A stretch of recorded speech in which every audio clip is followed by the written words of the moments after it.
Hi, hello. Welcome to another episode of Isaiah's Newsstand. It's your host, Isaiah Edwards. The date is May 18th, 2023. Hopefully, this episode finds you well, in good spirits, and high hopes. As for me, I'm doing pretty good, feeling pretty good. I don't know, I would say great. I've had this weird tickle in my throat. And I don't know if you do that thing, that logic. Obviously, you guys know. Like a couple weeks ago, I was already sick. So I'm like, man, what's going on here? No way I'm getting a rebound or some back to back shit, right? Right? But I don't know. We'll see. I'll keep you posted, obviously. But overall, I am great. I'm feeling fucking tastic. And mainly because this is a celebration episode. Actually, I'm very proud of myself. I'm giving myself attaboys, proud of me's, because this is my official 200th episode. Now, granted, the real ones, they know I've been putting in this work. There are way more than 200. Well, not, I don't want to say way more, but there are more than 200 episodes. I think I'm probably closer to 300 when we title in everything, including the older podcast stuff, including the Patreon stuff, whatever. But this is the official 200th episode of the main feed, and I'm very stoked. I'm very proud of me. Yes, round of applause.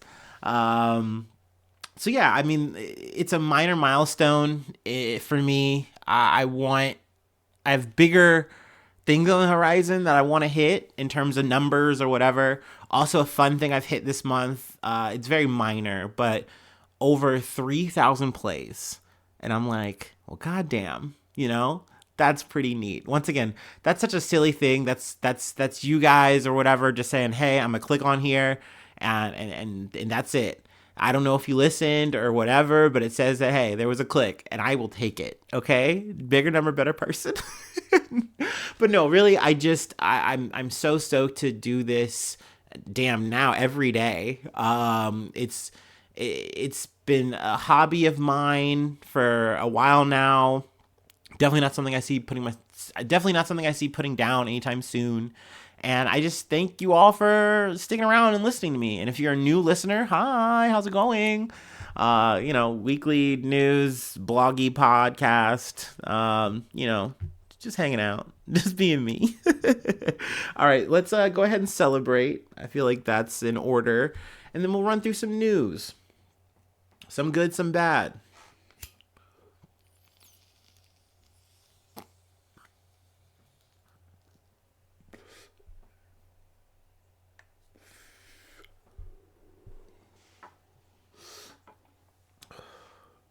Okay. Ooh, well, half. Gotta finish it. Big slurp. Okay. Time to crank some 90s. From CNN. San Francisco security guard will not be charged in fatal shooting of suspected Walgreens shoplifter. Man, it seems like San Francisco crime, specifically San Francisco crime, has become such a chronicle in the news. It just seems to be something that whenever, an incident happens that big, it always gets pulled to this conversation of crime is so bad, it's so rampant. I'm telling you, over the past what 2 weeks or so, I've just because I listen to a lot of shit, I hear a lot of shit, but I've heard Dave Chappelle talk shit about the crime being a problem, what's going on in San Francisco, blah blah blah blah blah. Even Adam DeMam from Workaholics, he's over here making crime jokes about San Francisco, and hey, whatever. That's all well and good. Comedy's cool. But it's just crazy that this is such a fucking talking point. And obviously, I want to get into the specifics in this situation. But that's just something that it continues to bother me, because at the end of the day, I know people are going to try to go, oh yeah, here's some charts, here's some graphs, here, I'm showing you, this is where crime's on the rise. Crime is crime. It has always been this way. And people want to sit there and go, oh no, we need more police on the streets. We need to do more of this, more of that. And it just makes me so mad, because essentially all you want to do is just round up more people, throw them in a cell, and then forget about them? But you're still going to have crime, no matter what. It's very frustrating. But let's go ahead and get into this story. The security guard who shot and killed a suspected shoplifter at a Walgreens in downtown San Francisco last month will not face criminal charges. The district attorney's office announced Monday, saying the shooter acted in self-defense. Now, I believe this is over literally $14 worth of goods, and Benko Brown, who was the person who was shot by Michael Anthony, the security guard on the scene for Walgreens. And if you're not familiar, like, essentially normal default, retail, whatever, you just have employees that have a loss prevention. They're trying to stop shrinkage, whatever, theft. And, they'll talk to the person they suspect and try to get the merchandise, try to recover it, but they won't actually do anything physical. The phase 2 of some places, like let's say if you went to like a Target maybe or what have you, you're more likely to find like a security guard or an undercover security guard even, who are on the scene. If something happens, they potentially are going to, detain the person, get the items back, feel a little bit more aggressive. But I mean, you can see even levels of this shit where in this situation, Michael Anthony, he had a gun. So he was equipped to actually shoot people, which to me is a crazy thing. I mean, obviously we live in America, whatever. Like, you have the right to bear arms, yada, yada, yada. You're doing your job as a security officer, so this all lines up under the law. I fucking understand that. But the idea of you had to stop someone for, once again, $14 worth of goods. You had to physically restrain this person. Also, something that, winds up becoming important to add just because of the discourse, how fucking shit gets weaponized in this fucking culture war conversation. But Benko Brown, black, transgender male.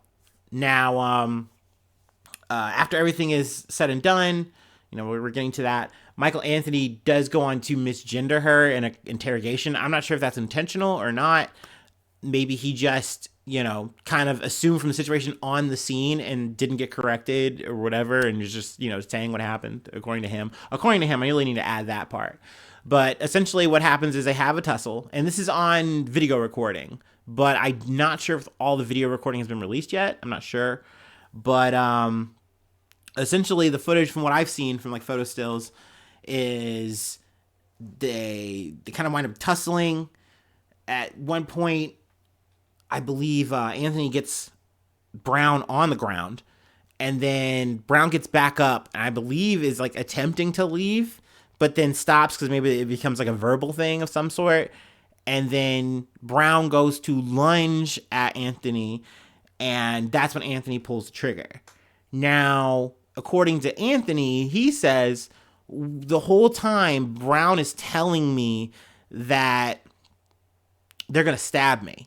So I have that running in my head. So I'm, when they came at me, and I just raised up and, essentially says like, oh, I shot them. And I did listen to his parts of the interrogation. He does like kind of have like a breakdown, and he's like, I didn't mean to, like, I didn't want to kill her. Like, I was like quoting him. He's like, I didn't want to kill her. Like, that's not what I can't believe it. I can't believe she's dead. Like, and, that being all said, though, I haven't heard any other report that Brown was saying, I'm going to stab you. I'm going to stab you. Maybe. I don't know, though. So we only have Anthony's report of that. That being said, let me take it back to why I kind of started this conversation about the fucking crime aspect. It's like, why do you need to shoot someone over this shit? You know what I mean? Like, at the end of the day, it's the same thing I say for fucking the police themselves. Like, you do not have to use excessive force to catch these people. Like, this is Wild West style. You literally have all the means and the capacity to reclaim the item. Now, in the situation for these security guards in the store, okay, you lose the item. Who gives a shit? And people are gonna run through, here's clips of these people, these gangs or these roaming people. They're coming and stealing all this shit by the bag full, blah, blah, blah, blah, blah. Who fucking cares? Like, this is shutting down businesses left and right. Those businesses do not want to be there. They were going to consolidate their fucking store anyway. They are just using that shit as an excuse. I can guarantee it. It doesn't matter. They can take the fucking loss. It is baked in. Shrinkage, break breakage, it's all there. There's no way, shape, or form that Walgreens wants to have a body in their establishment. They just don't want it. They don't want that. So the idea, though, that we have to like put up this like veneer that we give a shit about crime, to just move the conversation around, it's just so fucking frustrating. Because at the end of the day, I'm fine with Walgreens having security, but like having security equipped with like a gun is insane to me. It's fucking insane to me. I've heard some fun, crazy stories about like people having to like, oh yeah, I was trying to like steal World of Warcraft, and like the security guys tracked me down like with a fucking wire or something. But they never pulled out and shot my homies. You know what I mean? Like, what the fuck? So yeah, I mean, obviously my condolences go out to the family. I haven't digged too much on the discourse here. I hate that shit. You know that. People trying to justify a death like this, like they had it coming. Like, come on, dude. Like, it's insane. And we're gonna go into the next thing, but crime is just such a fucking conversation. I mean, that's a thing everywhere, but like, I hate how it like warps people's minds. Like, they just go like, oh well, it could happen to me, it could happen in my backyard, I gotta do some crazy shit. Like, no, you don't. Like, crime is a natural thing. It's just going to happen. It's going to rise and fall. Like, that is life. Living in a society. I don't know. All I can tell you is the grand fix isn't to like give everyone guns, militarize our fucking police. Like, no, that shit is not it. It is only gonna make shit worse. But yeah, moving on. The Hill. 5 takeaways from elections in Kentucky, Pennsylvania, and Florida. Tuesday saw a number of key races in Kentucky, Pennsylvania, and Florida, which underscored former President Trump's grip on the Republican base and Democrats' relative strength in suburban areas, among other storylines. So I got to do a little bit of reading here with you guys. Hopefully I can skip around a little bit maybe. But in one of the night's marquee races, Trump's endorsed candidate in the Kentucky GOP gubernatorial primary, Daniel Cameron, prevailed against Florida Governor Ron DeSantis' pick, former UN Ambassador Kelly Craft. The Florida's governor's choice in Jacksonville, Florida mayoral race also lost in one of the biggest upsets of the night. So those are interesting things. Those are in some ways dubs, in some ways not. Like I've said before, if you're asking me, if you're going to put a gun to my head and tell me what would I like to come out of the Republican primary, given the lay of the land that we have, I would rather, and I know this is like going to sound gross to say in a sentence, but yes, I would rather Trump come out on top in the Republican primary because he is the devil that we all know. And I've said this before, like DeSantis is a weird pudding fingered eating motherfucker, but like at the end of the day, he is a tactical conservative. He like came from fucking like hoity-toity colleges to be the best fucking politician he could be. And he's like, yeah, I'm going to be a fucking grubby little fucking GOP member. And sure enough, he lives and breathes this shit. And he does it to a fault. And he's gone out of his way, and we'll talk a little bit about this in the next bump, but like he's gone out of his way to just weaponize every kind of culture thing he could and can in Florida. And he is using this to say, hey, this is about to be my platform for my campaign. If you want a Republican who is anti-woke, like who's going to get things done, look at Florida, look at me. So I don't want to see this man's agenda get into the White House. I just fucking don't. I don't. Like, Trump is a monster. He's not a good guy. That is apparent. That is obvious. But to me, he's the devil we know. He is the Diet Coke, Big Mac eating motherfucking guy that we just can at least to predict. And yeah, he's got his Twitter back. It is going to be the worst same thing that we've gone through before, but I don't think it's going to be worse than DeSantis. So yeah, that's my 2-3 cents or whatever on that part. Let's see, but also Democrats in the Philadelphia suburbs, they also had some key victory stuff that, you know, you can read into and talk about whatever. What else do we really want to cover from here? In In one of the most closely watched races of the year, Democratic candidate Heather Boyd beat Republican Katie Ford in a special election for Pennsylvania state house seat outside Philadelphia, allowing Democrats to keep control of the state's lower chamber. Meanwhile, in Jacksonville, Florida, Democrats scored an upset with Donna Deegan, Democrat, winning the mayoral race against Republican Daniel Davis, who is backed by DeSantis. The election offered Democrats some relief given Duval County's red leanings, suggesting that Democrats may still be able to compete in the state, even as Florida has tended Republican in the recent years. Because that's the thing, like, I'm reminded when I listen to certain kind of, daily episodes or whatever, that Florida isn't, like, all red. It's just been very red lately. And, like, DeSantis has been on a Grim Reaper sprint to kind of, like, push that momentum and keep that momentum. And he's been pretty fucking successful. So it is good to tout any kind of dub where a Democrat wins in Florida for me. I like that. So that's good. But not all Democrats were celebrating the primary results, as progressives suffered a blow in the Philadelphia mayoral race. Their favorite candidate, Helen Jim, finished third. So that was like a pick for Bernie and AOC. Let's see. She lost to Sherelle Parker, former city controller. Rebecca Reinhart placed second. Okay, so that was like the 3-person race there. But here we go. There's another thing about crime that I wanted to kind of touch on. Crime has been one of the driving issues in the race, and Parker, who is black, has notably vocalized support for the use of the controversial stop and frisk policing strategy.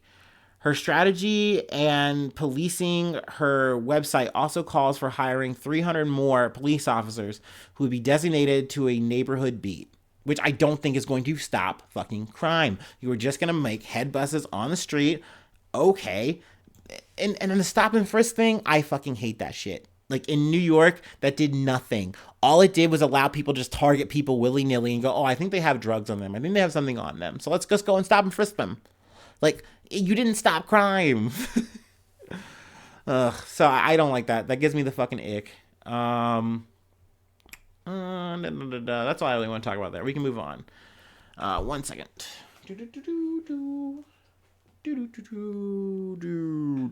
Okay, sorry about that. From Reuters, U.S. Republican transgender laws pile up, setting 2024 battle lines. These are the L's. These are the lamentations. Oklahoma's governor has signed into law a bill making it a felony to provide gender-affirming health care to a minor. We're just going to kind of run, once again, kind of skip and jump there, but just kind of things are going on throughout the U.S. Indiana has enacted a law requiring teachers to tell parents when students ask to be called by a new name or a different pronoun.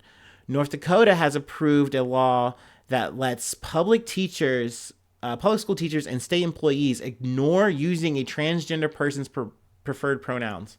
Like, it's trampling. It's just literally just rubbing it in. You don't need to do this. Like, hey, you could just be mean to people, like, because that's the right thing to do here. Like, you're only making these laws, you're only pushing these kind of paper to just score points with your alt base. It's so fucking frustrating. And of course, we come to Florida. And let's see. The latest such action came in Florida on Wednesday when Governor Ron DeSantis signed into law a bill that bans gender-affirming medical care such as puberty blockers or hormone therapy for transgender use, a measure that joins the state's growing list of legislation that limits the rights of LGBTQ people. Also, something I wanted to kind of go on a tangent here while we're talking about Florida, DeSantis just doing the shit that he's been doing. He's also, from what I'm kind of gathered a little bit, he's done some extra immigration laws that he's also been trying to push and enforce. I don't have an article or anything on that. I might cover it later.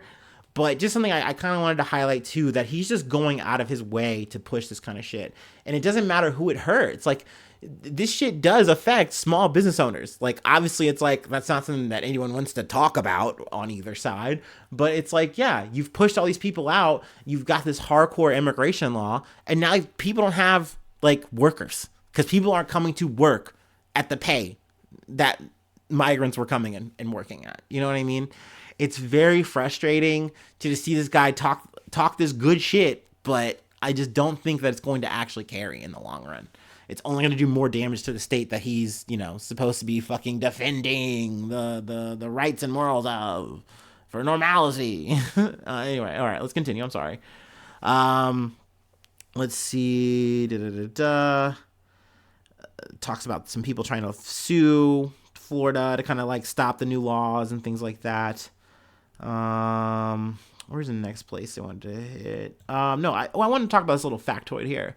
Republicans have introduced more than 500 bills affecting LGBTQ people in 2023, with at least 48 passing.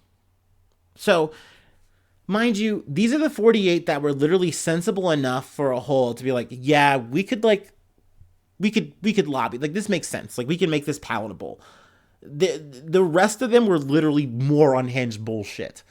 And they're going to keep trying. And not to mention, this is for a group of people that are not a majority of people. It's not like these people you're looking to your left and right and seeing blue-haired, genderqueer people are like, no. This is literally just like, oh, we are going to beat the people that can just barely defend themselves, are fighting and scrapping for their rights anyway. People that you already feel like they're different from you. And essentially, we're just going to stigmatize them as much as we can for points. For points. That's all this is about. I cannot stress this enough. These people do not care. Ron DeSantis does not care. He does not care about Mickey fucking Mouse. He does not care about genderqueer teens, whatever. He doesn't. He fucking does not. He just wants you to think that he's a good moral leader. He's built of the right stuff. And dumbass motherfucking eat it up. They eat it up. Let's see. There's more here. According, those numbers are up from 315 bills introduced and 29 passed in 2022. So, I mean, they're just, like I said, they're only going to keep doing this because it keeps getting them more and more points. People keep feeding into it. Let's see here. Did I pass up I don't think I passed up the Texas thing yet. All right, we can get to that. Demonstrators swarmed the Texas House, leading lawmakers to send a bill banning gender-affirming care back to committee. The bill finally passed the legislature on Wednesday. In Texas, Florida, they all want to say like, oh, we're protecting the kids. We're doing this for the children. We're confusing the children with this whole, gay, trans agenda. And it's like, no, dude, you're literally giving children an avenue to explore and figure out themselves and who they are.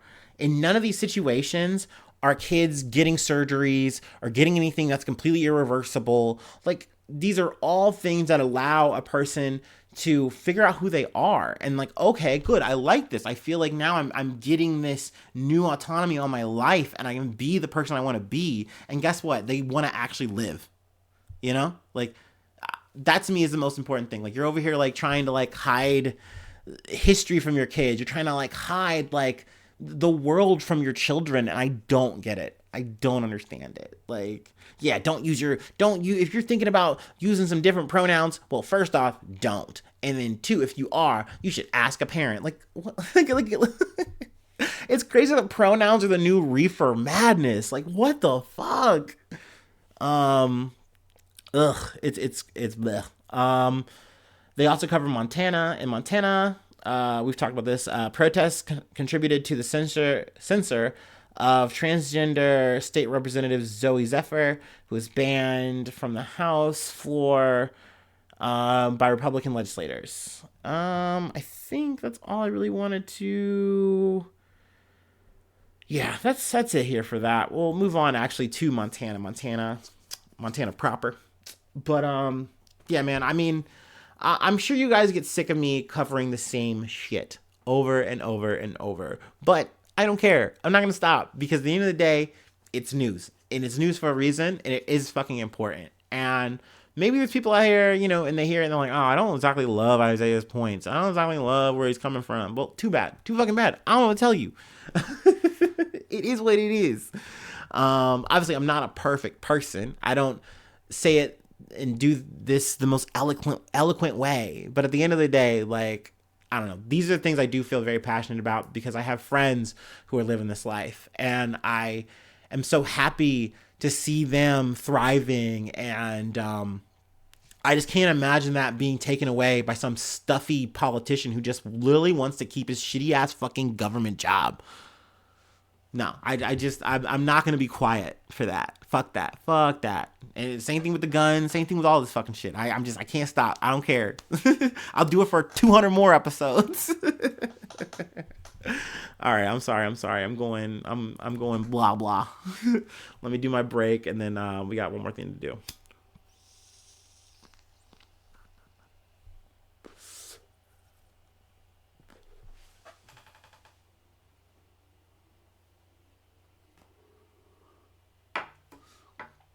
Ooh. Ooh-wee.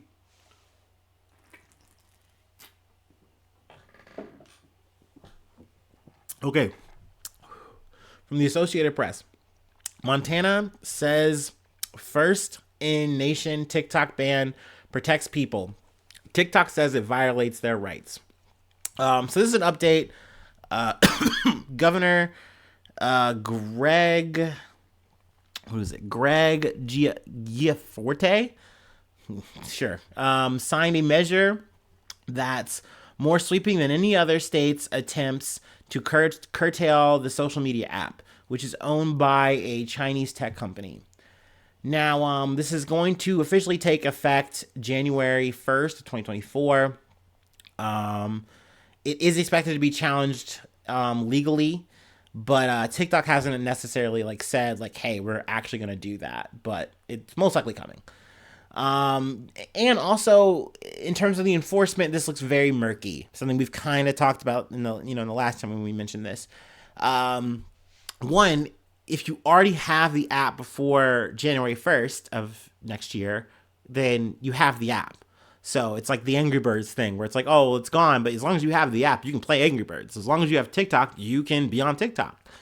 Also, with VPNs, you can just, use that to just circumvent this whole fucking thing and download TikTok if you're a new user or whatever, getting it on a new phone, what have you. So there's loopholes to this. Now, granted, in terms of if Montana catches TikTok in the act in terms of giving access to their app post January 1st, then they'll be fined $10,000 for every day that it is accessible that way. But once again, the VPN thing, they can't monitor that. They can't control that. So there will be means of just being able to get it. And not to mention, I don't see what good this is doing. They're doing the whole thing we're protecting you from communist China. And it's are you? Because at the end of the day, this shit is about as American as apple pie at this point. I know people will point to instances where it's they could be influenced by China themselves. They're having people who were using TikTok to do surveillance on a journalist or whatever the fuck. And it's yeah, but they could have done that at Facebook too. There are ways to infiltrate a business, period. Also, TikTok has done a lot to move all the data to America so that it's all here. I'm not sure if it's done yet. I'm kind of murky on that part, but essentially, I don't think our data is really that compromised. And even if it is, so fucking what, dude? Once again, another thing I've said before, spy shit, data breaching, all that fucking shit. I don't really care, dude. All our information is up for grabs. If you think you have privacy, good luck. I hope that helps you sleep at night. Because the more power you give the government to stop TikTok, the less privacy you have. I guarantee fucking to you. That's why that Restrict Act really makes me itch. Granted, this isn't connected to that, but I do feel it springs off of that momentum, people use the fervor of like just anti-TikTok sentiment. And don't get me wrong, I barely use TikTok. When I do use TikTok, it feels like I'm on a fucking like ketamine K-hole. It's intense. It takes up so much of your time so easily. Oh, excuse me. I'm sorry. And like it's like fluff. It's mindless challenges. It's weird dances. It's funny bits. But like, as much as I might dislike it, it's literally like people's sources of income. You know what I mean? And I don't know. I think it's weird for the government to kind of try to infringe on that or tell them like, yeah, move it over to Instagram, Jack. Like, why? Like, are you, because you're really that scared about communist China? I don't know. Seems weird. Seems lame. But that's all I have to say today. Okay, good. We're right at a crisp 30 minutes. Patreon.com. So there's news. If you would like to support the podcast financially, keep me going and going and going on. Sorry.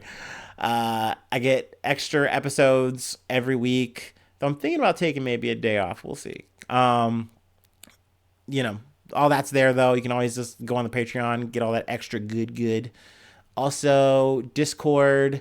That's free though, but it comes with the package. But hit me up. I can just give you the Discord. You can join. I'll let you in. Then also, you become a newsie, and that's cool. You become part of this little gang, this unit. Maybe they'll call us a cartel one day. No. No. But anyway, also, I shout you out, and then I say a project that you're on, little link and build projects, we're going on here, support each other. But also free ways to hit me up. I got a Facebook, I got a Twitter, I got a Gmail, IsaiahNews1@gmail.com. So hit me up on any one of those. You hit me up in the comments, on the Instagram, on the YouTubes. Make sure you hit that subscribe button, all the bells, the whistles, the rates. Do that. Yeah, we like that. Yeah. But yeah, that's all we got for today. Thank you so much for tuning in for the 200th time. And thank you so much for being my friend for all time. Yeah. Hopefully I see you soon for some more good news. I love ya. Bye-bye. Mwah.